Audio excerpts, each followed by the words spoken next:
আজকে হচ্ছে আমাদের বাড়ির ঘর ঝাড়াঝাড়ি হচ্ছে পুজো উপলক্ষে। তো দেখো সবাই মিলে আমাকে পুরো হেল্প করছে, আমি ঘরটার পুরো এগুলো ঝেড়ে দিয়েছি। আর দেখো বাকিগুলো বাচ্চারা, এই যে বাস্তি দুই ভাই বোন মিলে সুন্দর করে দেখো এটা পরিষ্কার করছে। একজন মুছে মুছে দিচ্ছে, আরেকজন আবার রেখে দিচ্ছে, গুছিয়ে দিচ্ছে।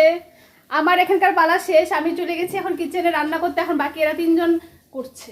ভালো করে করো, পরিষ্কার করো। তুমি ভালো করে এগুলো মুছে দাও বাবা। এই দেখো ভাই সুন্দর করে এগুলো সব মুছে দিয়েছে, বা খুব সুন্দর পরিষ্কার হয়ে গেছে।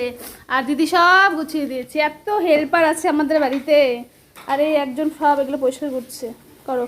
আমাদের এগুলো করা কমপ্লিট হয়ে গেছে, তাই আমরা ননদ বৌদি চলে আসছি কিচেনে রান্নাটা করতে।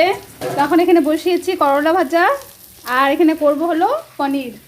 দেখো এই ল্যাম্পটা তো আমরা মুছতে পারি না, যেহেতু আমরা হাত যায় না। এই টেবিলটা আছে কাচের টেবিল, দেখো অভিক উপরে দাঁড়িয়ে মুছে দিচ্ছে। বা আমার বাবাটা বড় হয়ে গেছে, কত কাজ করে। হ্যাঁ কি সুন্দর মুছে দিচ্ছে। বা ওই আরেকজন মুছ। একটু ঘর ঝাড়াঝাড়ি হচ্ছে, এগুলো কাজ হচ্ছে, তাই আজকে এইটুকুই রান্না বান্না হচ্ছে। রাত্রে আবার একটু স্পেশাল কিছু রান্না হবে, তো এইটুকু এখন তাড়াতাড়ি করে নিই। কাটাকাটি পর্ব চলছে, কেটে নিই ফটাফট, তাহলে রান্নাটা তাড়াতাড়ি তাড়াতাড়ি হবে। আরও আছে এখন মোছা টোছার একটু কাজও বাকি আছে, ওগুলোও করতে হবে।